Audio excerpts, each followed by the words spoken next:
So அடுத்ததான் நம்ம எதை பற்றி பார்க்க போகிறோம் அப்படின்னு பார்த்தீங்கன்னா கைட் தாங்க. ஸோ நார்மலாக இது எப்போ இன்வென்ட் பண்ணியிருக்காங்க அப்படின்னு பார்த்தீங்கன்னா 2500 இயர்ஸ்லேருந்து 3000 இயர்ஸ் அகோ வந்து கைட்டை வந்து இன்வென்ட் பண்ணியிருக்கதா சொல்லியிருக்காங்க. அண்ட் அது மட்டும் இல்லாமல் இது எங்கே ஆரிஜினேட் ஆயிருக்கு அப்படின்னு பார்த்தீங்கன்னா சைனா, மலேசியா, இந்தோனேஷியா அப்படின்னு சொல்லி நிறைய இடங்களில் சொல்லியிருக்காங்க. ஸோ இது எங்கே ஆக்சுவலாக வந்து ஆரிஜினேட் ஆயிருக்கு அப்படின்ற விஷயம் வந்து யாருக்குமே தெரியாது அப்படின்னு தாங்க சொல்லும். அண்ட் அது மட்டும் இல்லாமல் சில பீப்பிள் சொல்லுவாங்க இந்த கைட் வந்து எப்படி உருவாச்சு அப்படின்னு பார்த்தீங்கன்னா ஒரு ஹியூஜ் லீஃப், அதாவது இந்தோனேஷியாவில் பார்த்தீங்கன்னா ஒரு ஹியூஜ் லீஃப் ஒன்று வச்சு அதில் வந்து ஸ்ட்ரிங் வச்சு கட்டி தான் வந்து கைட் வந்து உருவாச்சு அப்படின்னு சொல்றாங்க. இந்த சூப்பரான இன்ஃபர்மேஷன் தொடர்ந்து அடுத்ததான் நம்ம என்ன பார்க்க போறோம் அப்படின்னு பாத்தீங்கன்னா மூலிகையில இருக்கிற மெடிசினல் யூசஸ் சொல்றதுக்காக சித்த மருத்துவர் ராஜமாணிக்கம் வெயிட் பண்ணிட்டு இருக்காரு. வாங்க பார்க்கலாம். இது மூலிகை மருத்துவம்.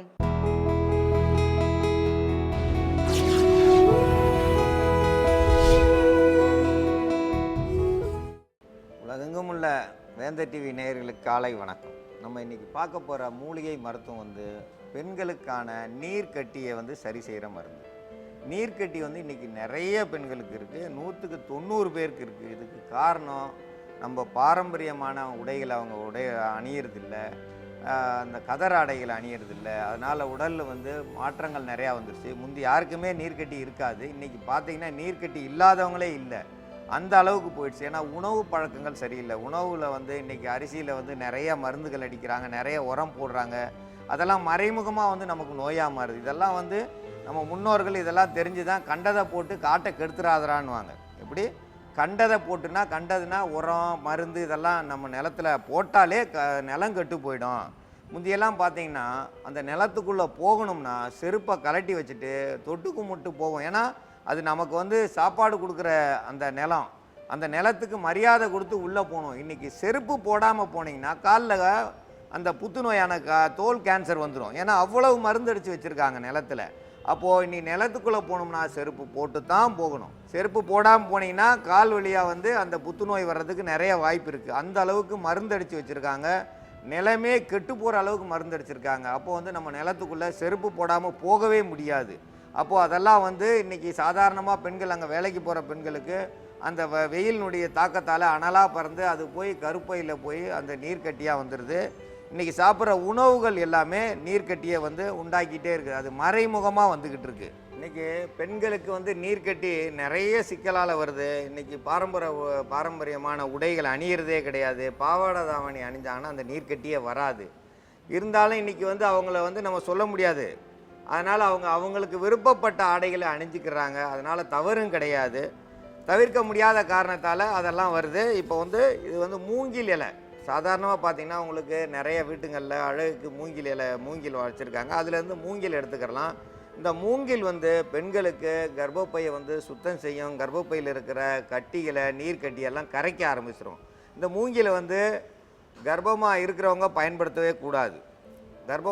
பயன்படுத்தக்கூடாது. கண்டிப்பாக வெறும் நீர்க்கட்டி மட்டும் இருக்கிறவங்க கண்டிப்பாக பயன்படுத்தலாம், தவறே கிடையாது. அப்போ வந்து இது வந்து கருவை கலைக்கக்கூடியது, ஆனால் கர்ப்பப்பையை சுத்தம் செய்யக்கூடியது. அப்போ வந்து கரு உண்டாயிடுச்சுன்னா கண்டிப்பாக மூங்கில் இலையை பயன்படுத்தவே கூடாது. அதனால் கண்டிப்பாக நீர்க்கட்டி இருக்கிறவங்க மட்டும் இதை பயன்படுத்துங்க. மூங்கில் இலை இதோடு சேர்த்து இலவம் மரத்து பூ, இலவம் பஞ்சுன்னு சொல்கிறோம் பார்த்தீங்களா, அதனுடைய பூ இது. இந்த பூ வந்து இனி வந்து காயாக இருக்கும். இது வந்து வெடித்து உள்ளே வந்து பிஞ்சு வர ஆரம்பிச்சிடும். இது வந்து பூ, இது வந்து மலரும், லேசாக மலர்ந்து இந்த பூ மலர்ந்து அதுக்கப்புறம் இதுலேருந்து பிஞ்சு உருவாகி அதுக்கப்புறம் அதில் வந்து பஞ்சு வரும். ஆனால் இந்த பூவை நம்ம பயன்படுத்தும் பொழுது நீர்க்கட்டிகளை வந்து தடுக்கிறதுக்கு இது ஒரு நல்ல மருந்தாக உதவும். இதை வந்து நிறைய வந்து வாங்கிட்டு போயிடுறாங்க. பூவை வந்து உதிர்ந்து கீழே விழுந்துட்டாலும் வாங்கிட்டு போய் இதை அரைச்சி மருந்தாக மாற்றுறாங்க. இதை வந்து நம்ம நேரடியாக அங்கே சொல்லி தரும்போது இந்த பூவை பயன்படுத்துகிறோம். இது வந்து காற்றுல ஒடிஞ்சு விழுந்தது. இது காற்றுல ஒடிஞ்சு அதனுடைய பாரம் தாங்காமல் ஒடிஞ்சு கீழே தன்னால் விழுந்திருக்கும். இலவ மரத்துக்கிட்ட போய் பார்த்தீங்கன்னா கிடைக்கும் போதெல்லாம் சேமித்து எடுத்து வச்சுக்கோங்க. நிழல் காய்ச்சல் போட்டு வச்சுக்கோங்க, தவறே கிடையாது. இது ரொம்ப நல்லது செய்யக்கூடியது. அதோடு சேர்த்து அதிமதுரம் உள்ளே இருக்கிற ரணத்தை போக்கும். இப்போ நீர்க்கட்டி உடஞ்சிருச்சுன்னா ரணமாயிரும். ரணத்தை வந்து குறைக்கிறதுக்கு அதிமதுரம் கண்டிப்பாக தேவை. அதிமதுரத்தை பயன்படுத்தும் பொழுது எங்கே ரணமாக இருந்தாலும் அந்த ரணத்தை கொஞ்சம் கொஞ்சமாக குறைக்க ஆரம்பிச்சிடும். அந்த அதிமதுரத்தை நம்ம பயன்படுத்துகிறோம். அதோடு சேர்த்து மிளகுனதையும் அது கரைக்க ஆரம்பிச்சிடும். எந்த இடமா இருந்தாலும் அந்த இடத்த வந்து கரைக்க ஆரம்பிச்சிடும். அந்த இடத்துல வந்து சரியில்லாத இருந்தது எல்லாத்தையும் வெளியேற்றிட்டே இருக்கும். அதனால தான் மிளகை பயன்படுத்துகிறோம். 10 மிளகு இருந்தால் உள்ள உறுப்புக்களை எல்லாத்தையும் சுத்தம் செய்ய ஆரம்பிச்சிடும். அந்த மிளகு வந்து நிறைய நன்மைகளை செய்யும். அதோடு சேர்த்து தாம்பூலன்றது வெத்தலைன்னு சொல்லுவோம். வெத்தலையை வந்து பயன்படுத்த பெண்களுக்கு நிறைய நல்லது. அதனால தான் அந்த நாளில் எல்லாருமே வெத்தலை பாக்கு போட்டாங்க. பெண்கள் எல்லாம் வெத்தலை பாக்கு போட்டாங்க. நல்ல வாய் சிவப்பு. அன்றைக்கி வந்து உதட்டுக்கு சாயம் பூச மாட்டாங்க. வெத்தலை பாக்கு போட்டாங்கன்னா ரொம்ப அழகாக இருக்கும். இன்றைக்கி உதட்டு சாயம் வந்துருச்சு. அன்றைக்கி உதட்டு சாயம் இல்லாத காலத்தில் வெத்தலை பாக்கு தான் போடுவாங்க. கிராமப்புறத்தில் இன்னும் போடுவாங்க. இன்றைக்கி அந்த வெத்தலையோடு சேர்ந்து வேறு புகையில இதெல்லாம் போடுறாங்க. அது போடக்கூடாது. வெத்தலை பாக்கு சுண்ணாம்பு போட்டால் எந்த தவறுமே செய்யாது. நல்ல ஜீரணம் ஆகும், கர்ப்பப்பை சுத்தமாகும், கர்ப்பப்பையில் உள்ள அழுக்குகள் வெளியாகிறதுக்கு அதை போட்டாங்க. இன்றைக்கி அதெல்லாம் போடுறது கிடையாது. வேறு இதெல்லாம் செய்கிறாங்க. அது வேறு பாக்கு புகையில இதெல்லாம் சேர்க்காமல் வெத்தலையை பயன்படுத்தணும். நிறைய நன்மைகள் தரும். இதெல்லாம் பயன்படுத்தி நீர்க்கட்டியை வந்து தடுக்கிறதுக்கான முறையை நம்ம இப்போ பார்ப்போம். நீர்க்கட்டிகளுக்கான மருந்து தயாரிக்கும் முறையை பற்றி இப்போ நம்ம பார்க்க போகிறோம். நீர்க்கட்டி எதனால் வருதுன்னு யாருமே சொல்ல முடியாது. ஏன்னா சூட்டு உடம்புலையும் வருது. மாதவிடாய்களுக்கு சரியாக போகிறவங்களுக்கும் அந்த நீர்க்கட்டிகள் இருக்குது, போகாமல் இருக்கிறவங்களுக்கும் நீர்க்கட்டி இருக்குது.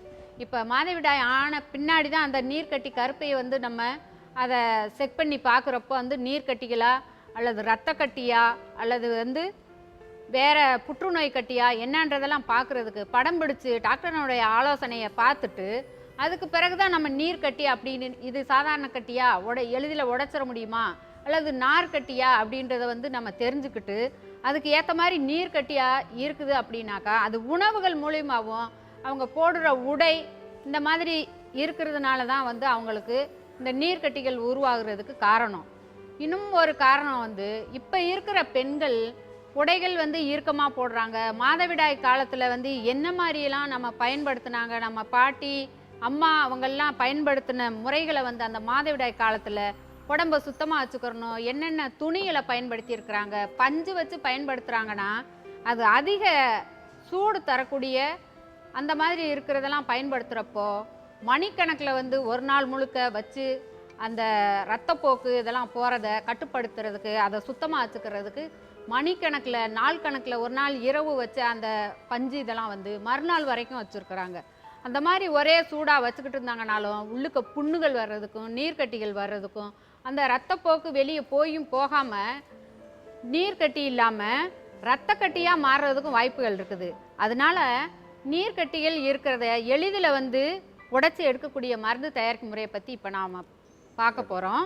அதில் வந்து உலக மரம்னு சொல்கிற இலவம் பஞ்சு எடுக்கிறோம்ல அந்த மரத்தினுடைய பூவு தான் இது. இந்த பூவு வந்து கீழே விழுந்து இருந்தாலும் நீங்கள் எடுத்து நிழல் காய்ச்சல் போட்டு பயன்படுத்துறதுக்கு பத்திரமா வச்சுக்கோங்க.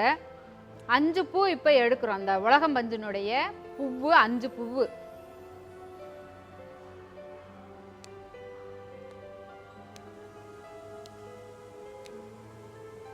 இது நம்ம பச்சையாக கிடச்சிருக்குது, பச்சையாக உடனடியாக பயன்படுத்தணும் அப்படின்ற போது பச்சையாக கிடச்சாலும் வச்சுக்கலாம்.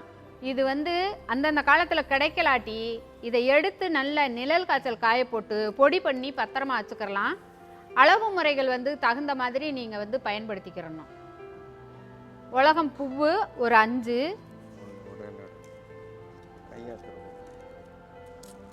மூங்கில் இலை. மூங்கில் இலை வந்து அந்த மெல்லிசா இருக்கிறத முனியில் இருக்கிறத இது ஒன்று எடுத்துக்கிட்டா போதுமானது.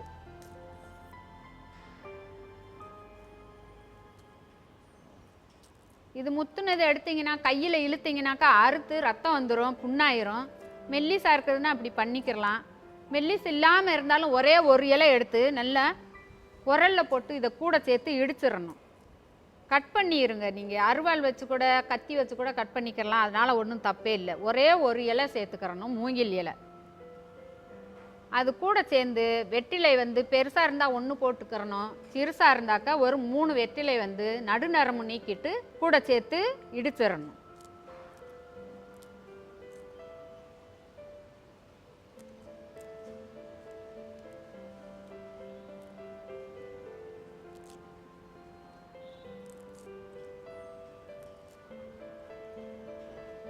வெற்றிலை வந்து ஒரு 3.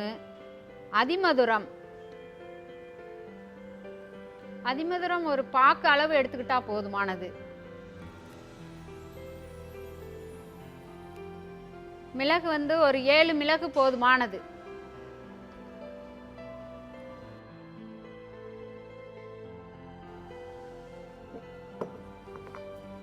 இது எல்லாமே சேர்த்து இடித்து அந்த கார்ப்பு தன்மையை போக்குறதுக்கு அதிமதுரம் சேர்த்துருக்கோம். நல்ல தித்திப்பாக இனிப்பாக இருக்கும். இதெல்லாம் வந்து கருப்பையில் இருக்கிற நீர்க்கட்டியை உடைக்கிறதுக்கு ரொம்பவே உதவி செய்யும். அதே நேரத்தில் நாம் இந்த மருந்தை பயன்படுத்துகிற நாட்களில் அதிக காரமும் புளிப்பும் சேர்த்துக்கிறக்கூடாது.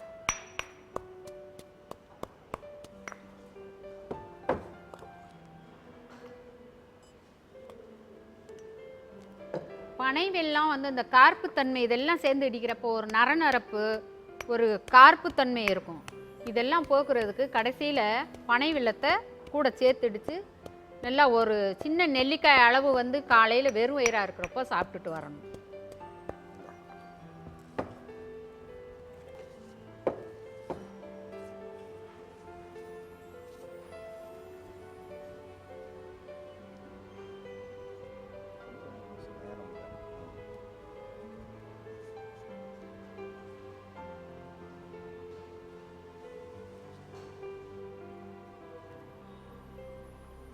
ஒரு நேரத்துக்கு வந்து காலையில் வந்து வெறும் வயிற்றுல இந்த மருந்தை வந்து பச்சை மருந்தாக நம்ம இப்படி சேர்க்கறதுனால அளவுகள் வந்து அதிகமாக வந்து சேர்க்கக்கூடாது.